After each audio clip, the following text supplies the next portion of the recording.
Hello అండి, welcome to మగువా embroidery. ఎలా ఉన్నారు అందరూ? బాగున్నారా? నేనైతే చాలా బాగున్నాను. అందుకు బాగా లేను అని కూడా చెప్పాలి. ఒక పెద్ద ప్రాబ్లమే వచ్చింది. ఆ ప్రాబ్లంతో దాదాపు 10 days నుంచి చాలా సఫర్ అయిపోతున్నాము. అంటే మనుషులను చూడటానికి పని చేసుకుంటున్నాం కానీ మానసికంగా భలే ఇబ్బంది పెడుతున్నారనమాట జనాలు. అది ఏంటి అనేది నేను వర్క్స్ చూపిస్తూ చెప్తాను. ఎందుకంటే డిజైన్స్ చూపించక చాలా రోజులు అయిపోయింది. దాదాపు 1 week పైన అయిపోయింది మనం వీడియో పోస్ట్ చేసి. అండ్ ఇంక డిజైన్స్ కూడా చాలా అప్పుడొకటి వీడియోస్ తీసి పెట్టుకొని ఉన్నాను. మంచి మంచి డిజైన్స్, వాటిని మిస్ చేయడం నాకు ఇష్టం లేదు. సో అందుకని చెప్పేసి వీటన్నిటిని కలిపి ఒక వీడియోగా అయితే చేస్తున్నాను.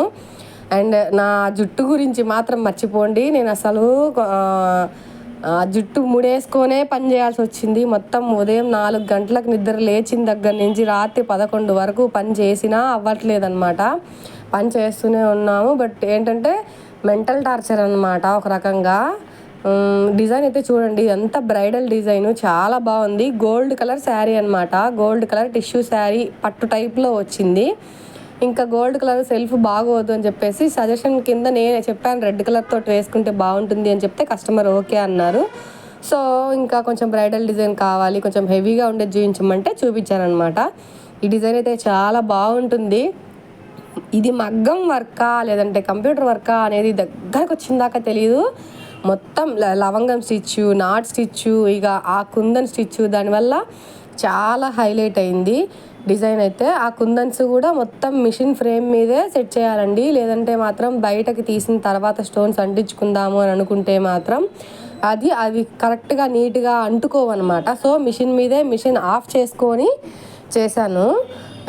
తర్వాత చూసారు కదా, బ్లౌజ్ అయితే చాలా బాగా వచ్చింది. ఈ బ్లౌజ్ మీద మీ అభిప్రాయాన్ని అయితే కామెంట్ అయితే చేయండి ఖచ్చితంగా. ఎందుకంటే ఇలాంటి బ్రైడల్ డిజైన్స్ వేసినప్పుడు వర్క్ సాటిస్ఫాక్షన్ బాగుంటుందన్నమాట. సో ఇది ఒక డిజైను. ఇంకా చాలా చాలా మంచి మంచి డిజైన్స్ అయితే ఉన్నాయి మీకోసము. అండ్ నేను చెప్పాలనుకుంటున్నాను ఒక విషయము, మమ్మల్ని బాగా సఫర్ చేస్తుంది. దాదాపుగా ఈ సంవత్సరంలోనే 2.5-3 లక్షల వరకు నష్టము. అయితే మన వర్క్లోనో మన బిజినెస్లోనో కాదు, మనుషులు పెట్టే ఇబ్బంది వల్ల కావాలని చేస్తారు.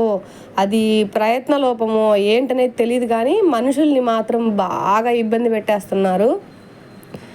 యాక్చువల్గా నానైతే ఈ విషయం నేను చెప్పాలి అనుకోలేదు. పర్సనల్ విషయాలు ఎందుకులే అని అనుకున్నాను కానీ వీడియోస్లో అసలు ఎంత ఇబ్బంది పడుతున్నాడంటే దాదాపు ఒక 1 year బ్యాక్ నుంచి కూడా ఫస్ట్ ఒక సమస్య, దాన్ని క్లియర్ చేసుకోవడానికి ఆయన పడ్డ బాధ, ఆయన పడ్డ తపన, ఆయన పడ్డ టెన్షను, వాటిని చూస్తే మనకి టెన్షన్ వచ్చేస్తుంది. మనం డల్ అయిపోతాం అనమాట. ఇంట్లో ఎవరైనా అందరూ హుషారుగా తిరుగుతూ ఉంటే ఎవరికి ఏం బాధ అనిపించదు, ఎంత పనైనా చేసుకుంటాం. కానీ ఇంట్లో మనుషులు ఇబ్బంది పడుతూ వాళ్ళు ప్రశాంతత లేకుండా ఉంటే మనం ఎలా ప్రశాంతంగా ఉండగలుగుతాం చెప్పండి.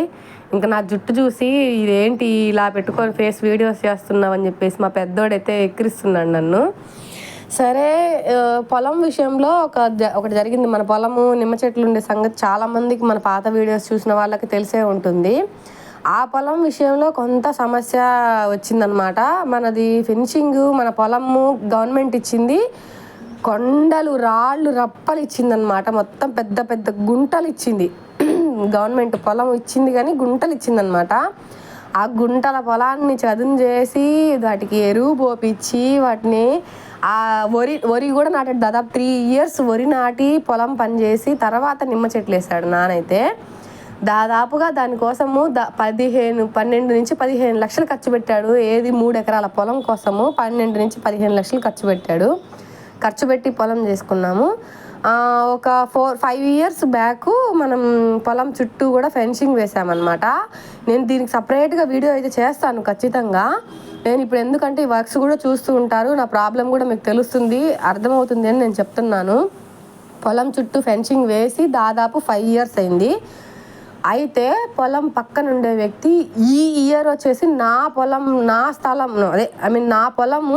నీ దాంట్లో కలుపుకొని నువ్వు ఫెన్సింగ్ వేసావు, ఫెన్సింగ్ తీయండి బాగుంటుంది మర్యాదగా అని చెప్పేసి గొడవకు వస్తే నాన్న ఏమన్నారంటే 5 years అయిపోయింది నేను వేసి, ఇప్పుడు ఎందుకు వచ్చింది మీకు అనుమానము? అయినా ఆ రోజు మీరు ఎంతవరకు నా పొలం ఉంది అని హద్దు గీసి పెట్టారో ఆ హద్దులోనే కదా నేను వేసుకుంది, ఇన్ని రోజులు రాని ప్రాబ్లం ఇప్పుడు ఎందుకు వచ్చింది అని అంటే అవన్నీ మాకు తెలీదు, మా పొలము మీ దాంట్లో ఉంది కాబట్టి ఫెన్సింగ్ తీ మర్యాదగా అని చెప్పేసి అన్నాడు. అంటే నానేమంటే ఆలోచించాడు, సరే నా తప్పేమన్నా ఉందా అని అర్థం కాలేదు నాన్నకి ఫస్ట్. సరే ఒక అడుగు జరిపి వేసుకుంటానులే అని చెప్పేసి వదిలేశాడు. ఎందుకంటే ఇరుగు చల్లనా పొరుగు చల్లనా అన్నారు కదా, పక్కన వాళ్ళు బాగుంటే మనం కూడా బాగుంటాము అన్న ఆలోచనతోటి ఒకసారి ఏదైనా గొడవ అయిందంటే మళ్ళీ మొహాలు చూసుకోలేము, పక్కన పొలాలు కదా ఎందుకులే అనేసి నాన్న సరే ఒక అడుగు వేసుకుంటాంలే అని చెప్పేసి వదిలేశాడనమాట. యాక్చువల్గా అయితే కొలిపించి వేసిన పొలాలే, సర్వేర్ వచ్చి చూపించి వేసిన పొలాలే, కానీ కూడా కావాలని ఏదో ఒక విషయంలో మనసులో ఏదో కొంచెం ఉంటుంది కదా, కుళ్ళు కుతంత్రాలు పెట్టుకొని ఈయనని ఇబ్బంది పెట్టాలి అని చెప్పేసి వాళ్ళు కావాలని చేశారు అది ఆ విషయంలో. అయితే ఒక అడుగు సరే జరుపుకొని వేసుకుందామని ఒక మనుషుల్ని పిలిపించి 3-4 మనుషుల్ని పిలిపించి ఆ ఫెన్సింగ్ తీసి ఒక అడుగు పక్కకు జరిపి గుంతలు తీపిస్తుంటే, ఒక అడుగు కాదు 2 అడుగులు జరుపు, 2 అడుగుల పొలం ఉంది నాది అని అన్నారు. నేను మీకు మళ్ళీ ఈ వీడియో చెప్తాను. ఆ 2 అడుగుల స్థలంలో మనవి రెడ్ శాండిల్ మొత్తం పొలం చుట్టూ అనమాట, చుట్టూ సరౌండింగ్స్లో రెడ్ శాండిల్ తీసుకొని వచ్చి గుంతలు తీపిచ్చి చెట్లు నాటి దాదాపుగా చాలా హైట్కి వచ్చేసాయి అన్నమాట చెట్లు. పెద్ద వేప చెట్లు వేసుకున్నాం నీడకి. మహాలక్ష్మి అమ్మవారి కింద మనము పూజ కూడా చేస్తుంటాం ప్రతి ఇయరు. అక్కడ గంగమ్మకి పొంగల్ పెట్టుకొని పూజ చేసుకుంటూ ఉంటాం అనమాట. ఆ పొంగల్ పెట్టుకొని ఆ మహాలక్ష్మి అమ్మవారి కింద మనము వేప చెట్టు దగ్గర కొలుస్తుంటాము.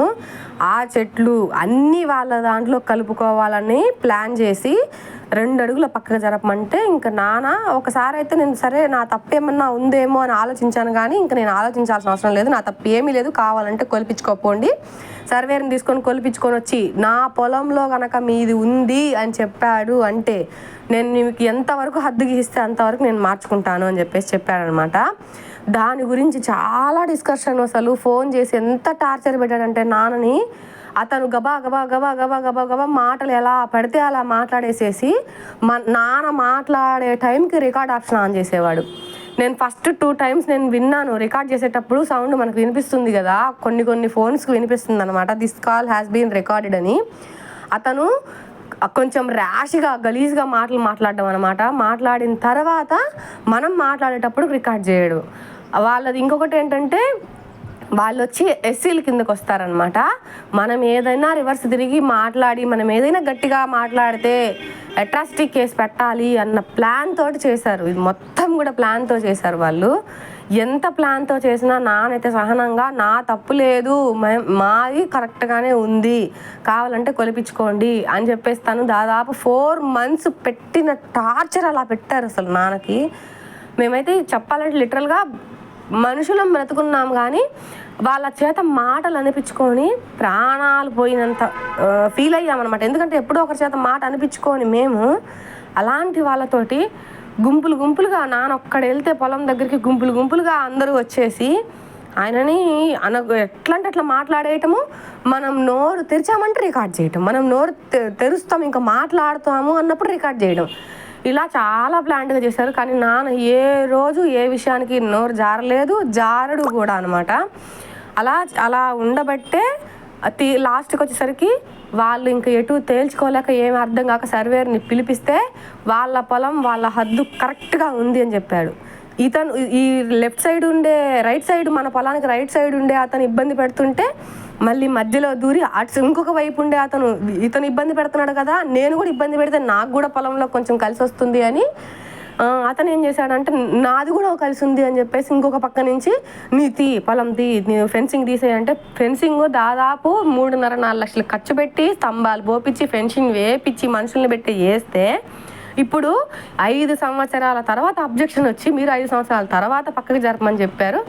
నేను జరపను, మీరు తీసుకొని వచ్చి గవర్నమెంట్ సర్వేయర్ని తీసుకొని వచ్చి కొలిపించిన తర్వాత అప్పుడు నేను మాట్లాడతాను ఏదైనా ఉంటే అని చెప్పేసి సైలెంట్గా ఉన్నాడు నాన్న. నేను అది మేమైతే ఇంట్లో అదే చెప్పామన్నమాట, నువ్వు ఏమీ మాట్లాడొద్దు, వాళ్ళకై వాళ్ళు సర్వేర్ని పిలిపించుకొని తీసుకొని వచ్చుకొని పెట్టుకొని వాళ్ళు సర్వే చేయించుకున్న తర్వాత వాళ్ళ పొలం కనుక మన దాంట్లో కలిసి ఉంటే అప్పుడు మాట్లాడదాము.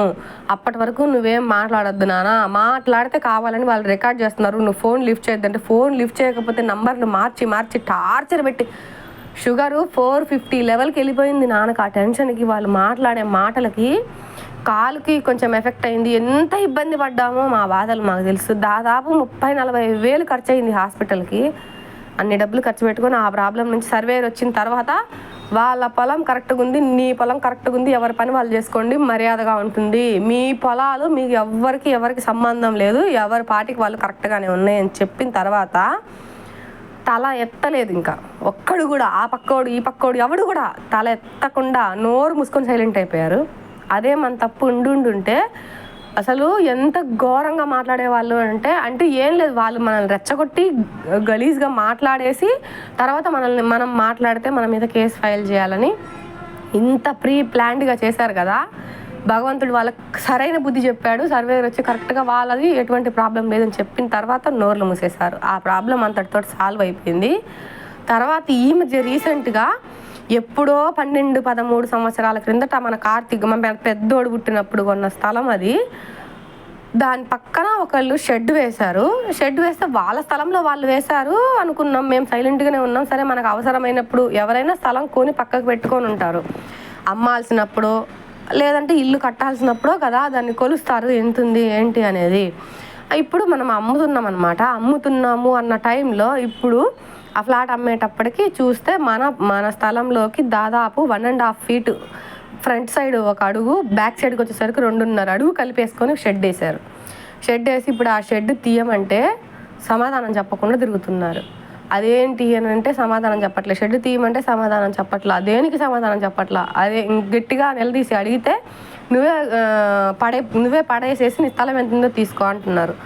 అంటే ఇలా చేసి మనం ఒకవేళ కోపంతో ఆ షెడ్ కనుక పడేస్తే నాకు ఇంత నష్టం వచ్చింది నా షెడ్ నువ్వు పడేయడం వల్ల అని చెప్పేసి దాన్ని మన మీద రుద్దడానికి ట్రై చేస్తున్నారు. దాదాపు 20 రోజుల నుంచి ఇప్పుడు అసలు మనశ్శాంతి లేదు, ఇంట్లో ప్రశాంతత లేదు. ఇదే రచ్చ అనమాట. ఫోన్ చేస్తే ఫోన్ లిఫ్ట్ చేయరు, మాట్లాడితే ఎదురుగా వెళ్ళి మాట్లాడితే పడగొట్టుకో ఏమన్నా చేసుకో అన్నట్టుగా రెక్లెస్గా సమాధానం చెప్తున్నారు. అయితే దీని గురించి కూడా నేను మీకు అక్కడికి వెళ్ళిన తర్వాత వీడియో అయితే చేస్తాను ఖచ్చితంగా. అండ్ నేను ఈ డిజైన్స్ చూపిస్తూ మీతోటి నా బాధను షేర్ చేసుకోవాలనే చేస్తున్నాను. మనుషుల్ని ఎందుకు ఇలా ఇబ్బంది పెడుతున్నారో, ఏం చేస్తున్నారో, ఏం సంపాదించి ఏం తిని సస్తారో నాకైతే అర్థం కావట్లేదు. ఒకటి సొమ్మును ఆక్రమించుకొని ఒకటిని ఇబ్బంది పెట్టి ఏం చేయాలనుకుంటున్నారు? ఒక చోట ఏమో అసలు ఏ విషయంలో కూడా మన తప్పు లేకుండానే ఇబ్బంది పడుతున్నాం. ఈ మధ్య దాదాపు 1 year నుంచి ఏదో ఒక విషయంలో ఇంకొక మోసం కూడా జరిగింది. ఆ మోసం గురించి చెప్తా. అసలు ఈ ఇయర్ మొత్తం మాకు నష్టమే. ఆ మోసం అయితే దాదాపు 1,60,000 రూపాయలు నష్టపోయాము. అసలు అతని మీద కూడా కంప్లైంట్ ఫైల్ చేస్తున్నాము. కంప్లైంట్ ఫైల్ చేసిన తర్వాత డైరెక్ట్గా నేను అక్కడికి వెళ్ళే వీడియో చేస్తాను. ఇది ఎందుకంటే చాలా మందికి ఉపయోగపడే విషయం. చాలామంది మోసపోయి ఉంటారు మాలాగా. అలాంటి వాళ్ళందరి కోసంగా నేను ఖచ్చితంగా ఆ 1,60,000 వచ్చినా పోయినా సరే వాళ్ళని మాత్రం వదిలే సమస్య లేదు. డబ్బుల విషయం కాదు, కానీ మనలాగా ఎంతో మందిని మోసం చేస్తుంటారు వాళ్ళందరి కోసం అని చెప్పేసి వీడియో చేస్తాను. వాళ్ళ ఫేస్లు చూపించైనా సరే, వాళ్ళ పరువు పోయినా సరే ఒకరిని మోసం చేయకుండా ఉండాలి అని అంటే ఖచ్చితంగా ఇలాంటి వీడియోస్ నేను చేస్తాను. అండ్ ఈ స్థలం గురించి వచ్చేసి ఇది కొంచెం క్లియర్ అయిన తర్వాత నేను మీకు మళ్ళీ వీడియో చేస్తాను ఖచ్చితంగా.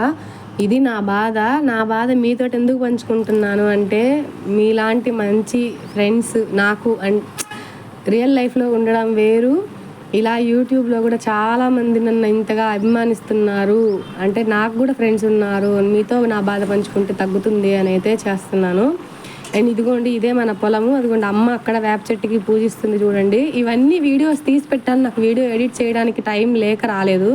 యాక్చువల్లీ నిన్న నాన్న బర్త్డే, కానీ ఈ టెన్షన్లో పడి అది కూడా ఈ సంవత్సరం మంచిగా సెలబ్రేట్ చేద్దామని అయితే అనుకున్నాను, కానీ అసలు కుదరలేదు. ఇంక ఈ టెన్షన్లో ఎందుకు అని అనుకుంటే లేదు, ఖచ్చితంగా ఏదో ఒకటి చేద్దామని చెప్పేసి రాత్రి ఈ టెన్షన్స్ని కొంచెం మరిపించడానికి అని చెప్పేసి రాత్రి 10:30 అప్పుడు చిన్న కేక్ అయితే తెచ్చి సర్ప్రైజ్ అయితే ఇచ్చాను నాన్నకి. హ్యాపీ బర్త్డే నాన్న.